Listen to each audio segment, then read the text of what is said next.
네, 쿠팡의 대규모 정보 유출 사태 폭풍이 정말 거셉니다. 쿠팡을 상대로 한 손해배상 청구 소송 움직임도 확산하고 있는데요. 서강대 경제학부 이윤수 교수와 알아보겠습니다. 어서 오십시오. 어서 오십시오. 안녕하십니까. 쿠팡 쪽 이 사안이 정말 일파만파 커져 나가고 있는데요. 서울경찰청 이야기를 들어오면은 이 쿠팡 정보 유출 협박성 메일, 쿠팡 그리고 고객 양측에 다 전달이 됐다라는 소식이 있습니다. 지금까지 진행된 내용 한번 살펴볼까요? 예. 협박 메일이 지난달 16일에 고객 약 4,500명에게 발송이 됐고요. 그다음에 25일 쿠팡 고객센터에도 또 다른 메일이 이제 2차례 걸쳐 발송이 됐는데 예. 계정은 다르기 때문에 이게 정확하게 누가 보냈는지에 대해서는 여전히 수사 중인 걸로 나타나고 있습니다.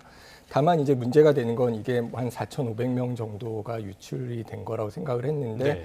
그 고객 계정 약 3,370만 개에서 이름, 휴대전화번호, 예. 이메일, 배송지 주소 이런 내용이 조회된 것으로 파악이 되고 있거든요. 7,500배네요. 예. 그러니까 성인 인구 기준으로 하면 4명 중 3명입니다.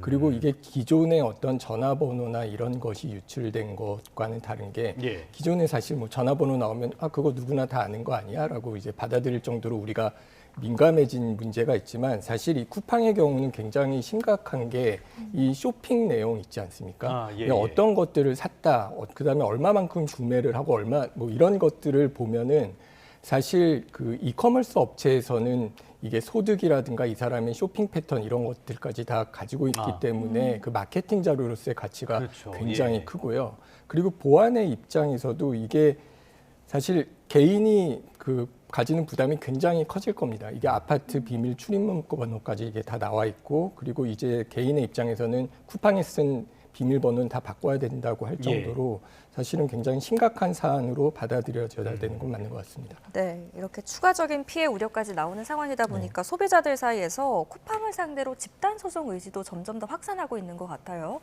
네, 맞습니다. 먼저 일부 이용자 14명이 손해배상 청구를 했다고 나와 있고요. 그다음에 소비자 단체에서도 충분한 보상이나 재발 방지책이 없으면 회원 탈퇴나 불매 운동 등 가능한 모든 수단을 동원하겠다고 했는데요.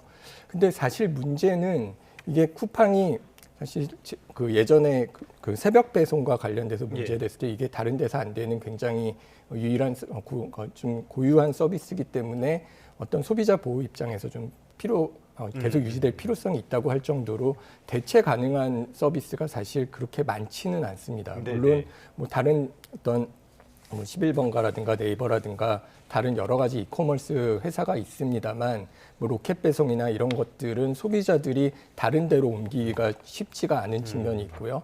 그렇기 때문에 사실 손해배상과 관련돼서 어느 정도의 배상을 매길 것인가에 대한 이슈는 있지만 소비자들이 이거를 탈퇴하고 이탈한다는 것에 대해서 그게 쿠팡한테 굉장히 큰 위협이 될 것인지에 대해서는 좀 의문이라고 생각을 합니다.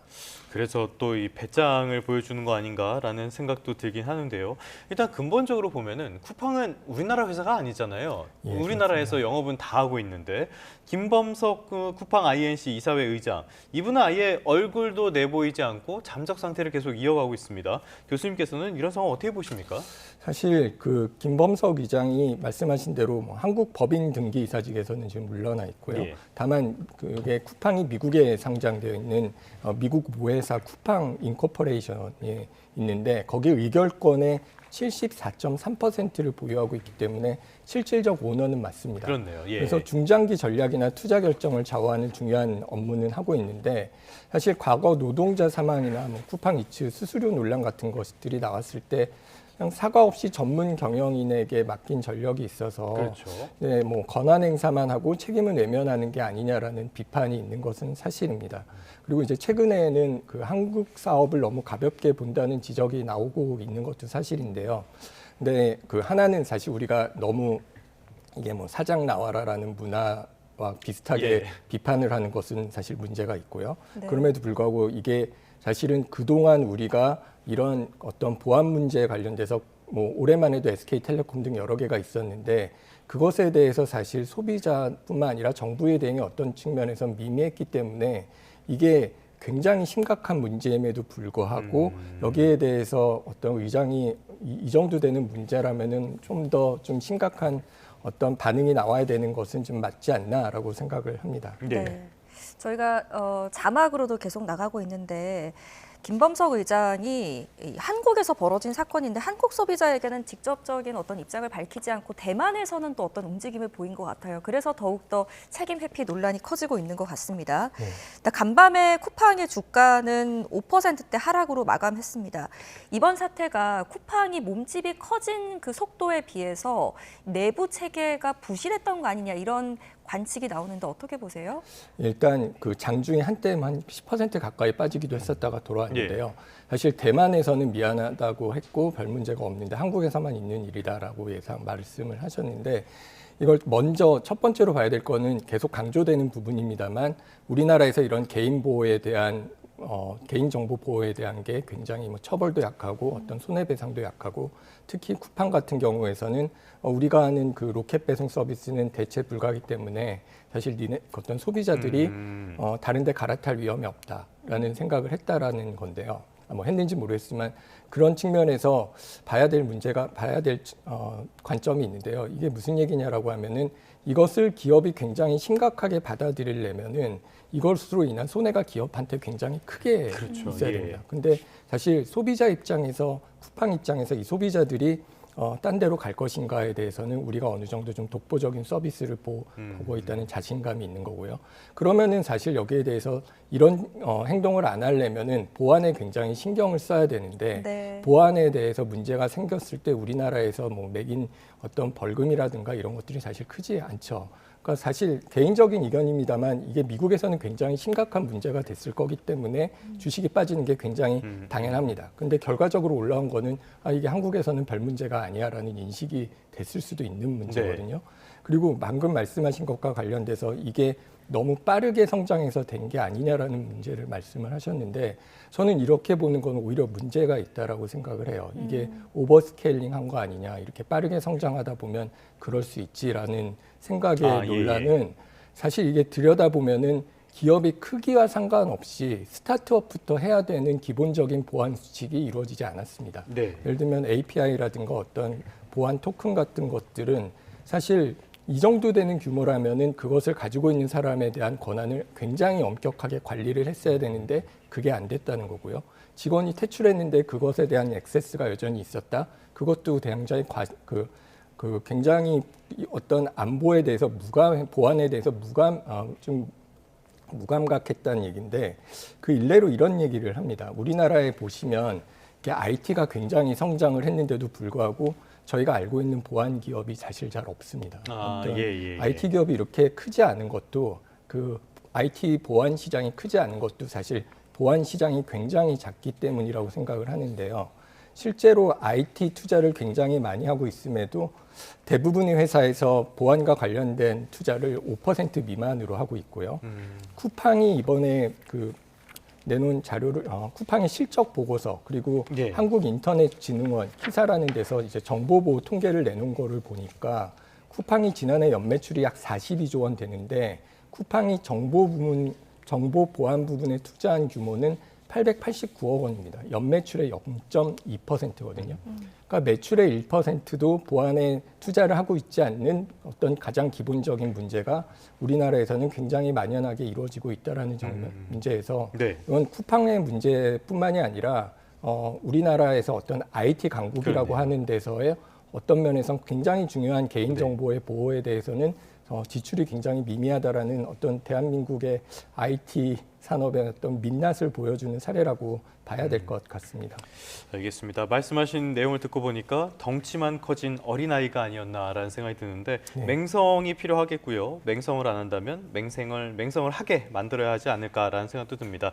자, 다음 이슈로 가보도록 하겠습니다. 우리나라의 수출 이야기를 해보려고 하는데요.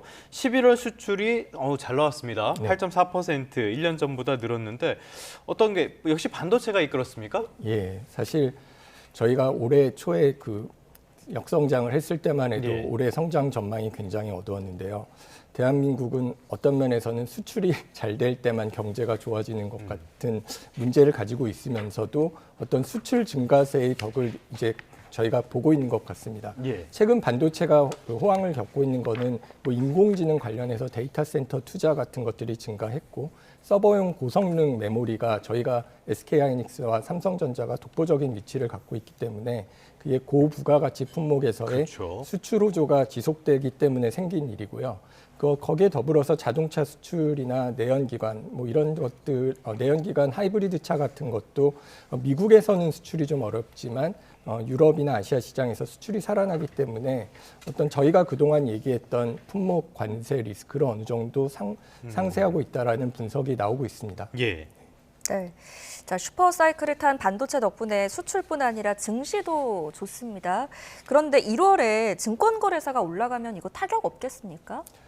예, 사실 저희가 그 주식시장에 대해서 굉장히 지원책이 많이 나오고 뭐 네. 주가지수 5천을 가기 위해서 어떤 상법뿐만 아니라 주가에 대한 지원 정책이 굉장히 많이 나오고 있는 상황인데 어떤 면에서 이렇게 거래세 인상이 되는 거는 기본적으로는 증시에 부정적인 요인을 가지고 올 겁니다. 현재 증시 상승을 이끄는 거는 사실 실적이라는 점에선 굉장히 바람직한데요. 그리고 반도체 슈퍼사이클이 이어진다면 아마 세금이 올라도 어떤 거래세 인상이 기본적으로 그 상승 트렌드를 완전히 뒤집기는 예, 어려울 예. 거라는 얘기도 합니다. 그럼에도 불구하고 이건 심리적인 타격은 분명히 존재하고요.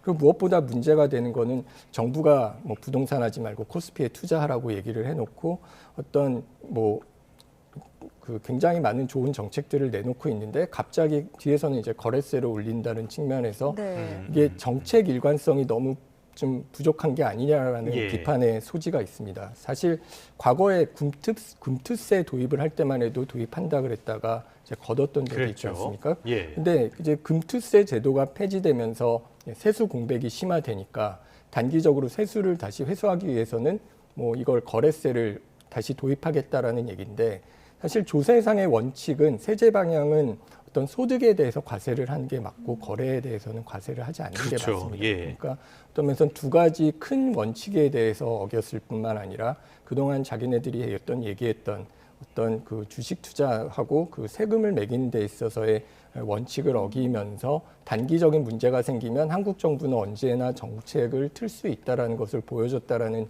측면에서는 사실 개인뿐만 아니라 이렇게 우리가 정부가 이런 세제 같은 것들을 마음대로 자주 바꾸는 것이 그 외국인 입장에서도 이렇게 좋아 보이지는 않을 것 같다는 우려가 있습니다. 교수님 말씀하신 대로 증권거래세는 조세 원칙에도 안 맞는 이상한 세금인데 이런 이상한 세금의 세율을 높이는 게 지금의 정책 기조에 맞는 건지 이 부분은 좀 의문이 드는 건 사실입니다.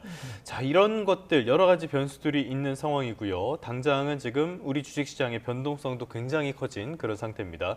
소위 말하는 산타 랠리 찾아올 것인가 이 부분에도 관심이 클 것 같은데 교수님은 어떻게 전망하십니까? 사실 그 AI와 관련돼서 그 굉장히 버블이다 이런 얘기가 있어서 이게 조정을 받지 않을까라는 우려도 있습니다만 사실 지금 저희가 반도체 호황에서 보고 있듯이 이런 실적이 좋은 것은 사실이고요. 그리고 어떤 반도체가 뭐 재고 이런 것들을 보면은 어떤 AI 투자가 굉장히 활발하게 이루어지고 있다는 것도 사실입니다. 네. 그리고 보통 그 주식시장이 좋았을 때 12월에 올랐던 일들이 많았던 역사적인 사례를 본다면 어떤 그 반도체를 중심으로 한 어떤 주식시장의 상승은 계속 올라갈 가능성이 높고요. 다만 이렇게 코스피가 올라가는 게 모든 종목에 해당하는 내용이냐라는 측면에서 소외되는 상품목도 있고 그렇지 않은 어떤 종목들도 있지 않을까라는 생각을 합니다. 알겠습니다. 끝으로 이거 하나 여쭤보도록 하겠습니다. 지금 반대로 코인 시장, 가상자산 시장 이쪽은 굉장히 어려운 것 같아요. 비트코인도 급락세가 이어지고 있는데 왜 이렇게 어려운 겁니까? 이게 일단은 그 코인 시장에서 얘기하는 걸로는 옛날에 샀던 고래들은 이거를 그 어떤 수익 실현을 하고 있는데 그거를 어떤 기관 투자자 같은 새로운 고래들이 받고 있던 것들이 좀 더디어졌다라는 얘기를 하고 있는데요. 이게 뭐 어떤 디지털 자산의 기본적인 것이 바뀌었는가를 떠나서 최근에 그 단기 시장의 금리가 올라갔다라는 점이나 그리고 요새 들어서 나오는 얘기는 일본의 국채 금리가 오르고 있다라는 얘기를 하고 있는데요. 연준이 금리를 어떻게 바꾸냐와는 별개의 논의로 단기 시장에서의 금리와 장기 국채 금리가 이제 특히 일본 같은 나라에서의 금리가 오르면 유동성에 문제가 생길 가능성이 있습니다. 그래서 단기적으로는 어떤 유동성의 부족이 그 비트코인의 가격 어떤 그 판매를 그 이익 실현을 좀 더 자극한 측면이 있고요. 그리고 이게 뭐 중요하게 얘기하는 지지선들이 이제 트레이딩하는 사람들이 네. 있는데 그런 것들이 깨진 문제가 있다라는 것이 어떤 그 변동성을 가속화시킨 것 같습니다. 네, 알겠습니다. 오늘 여기까지 듣겠습니다. 서강대학교 경제학부 이윤수 교수와 함께했습니다. 잘 들었습니다. 고맙습니다. 감사합니다.